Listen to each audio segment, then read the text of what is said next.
दुनिया के कई लोग भूत पिशाच पर विश्वास करते हैं, तो कई लोग इसे महज वहम मानते हैं। मगर ये ऐसी सच्ची कहानी है जिसे सुनकर आपको भी आत्माओं पर यकीन होने लगेगा।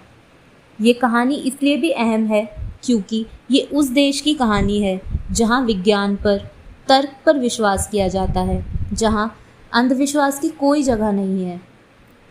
कहानी है एनालिस मिशेल की।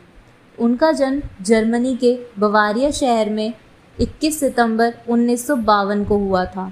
परिवार ईसाई धर्म से ताल्लुक़ रखता था। वे लोग धर्म को लेकर बेहद कट्टर थे।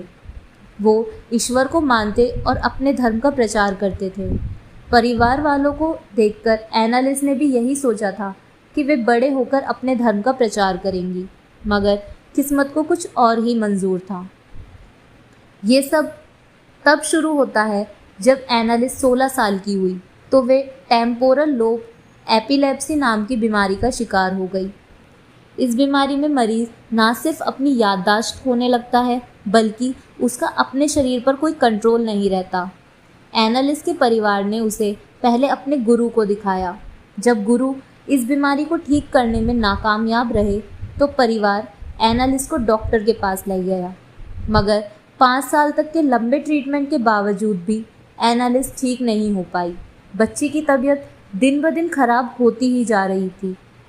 अब वे अजीबोगरीब हरकतें भी करने लगी थी, जिसे देखकर परिवार और भी परेशान हो गया। फिर उन्होंने ये समझ लिया कि उनकी बेटी को कोई बीमारी नहीं है, उसके अंदर किसी भूत प्रेत का वास हो गया है। इसके बाद एनालिस के माता पिता ने सोचा कि इसे चर्च में किसी पादरी को दिखाना चाहिए। उससे पहले उन्होंने एस्ट्रो ऑड नाम के शख्स को घर बुलाया, जो उनकी ही जान पहचान का था। एस्ट्रो ने देखा कि एनालिस फर्श पर पड़ी हुई है। जैसे ही एनालिस ने एस्ट्रो को देखा तो फर्श पर ही पेशाब कर दिया और उसे चाटने लगी। इसके बाद वे पास पड़े कोयले के टुकड़ों को खाने लगी। इस दौरान एस्ट्रो ने नोट किया कि एनालिस के चेहरे पर एक अजीब सी हंसी है। वो ना खुलकर हंसती है, ना खुलकर रोती है। वह एक ही एक्सप्रेशन देती है, वो भी अजीब सी हल्की सी हंसी का। वह तुरंत समझ गया कि एनालिस के अंदर किसी शैतानी आत्मा का वास है। एस्ट्रो ने एनालिस के माता पिता को सलाह दी कि एनालिस का झाड़ फूंक या तंत्र मंत्र से इलाज करवाना चाहिए। एनालिस के माता पिता ने एस्ट्रो की बात मान ली। इसके बाद 2 पादरियों ने पहली बार एनालिस पर तंत्र मंत्र की क्रिया की। पादरियों ने बताया कि एनालिस के अंदर एक नहीं बल्कि 6 आत्माओं का वास है। जैसे ही पहला झाड़ फूंक का काम किया गया, उसके बाद वे 6 शैतानी आत्माएं गुस्सा हो गई।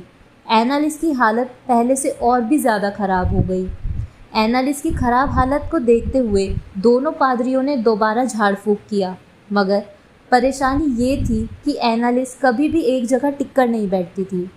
इससे झाड़ फूंक की क्रिया करने में दिक्कत हो रही थी। इसीलिए उन्होंने एनालिस को मोटी मोटी चेन में बांधना शुरू कर दिया ताकि वे एक जगह टिक कर बैठी रहे। कई बार झाड़ फूंक की क्रिया की गई, मगर एनालिस की हालत में ज़रा भी सुधार नहीं हो रहा था।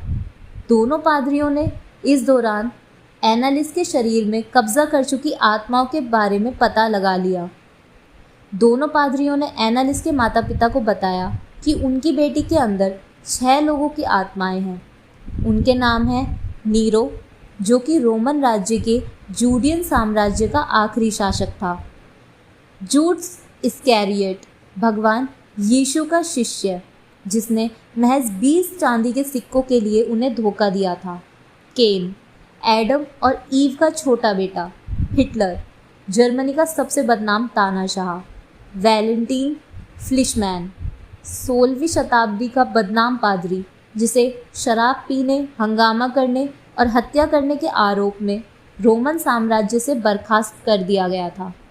लूसीफर, बुराई के प्रतीक के रूप में इसे जाना जाता है। इसे शैतानों का शैतान भी कहा जाता है।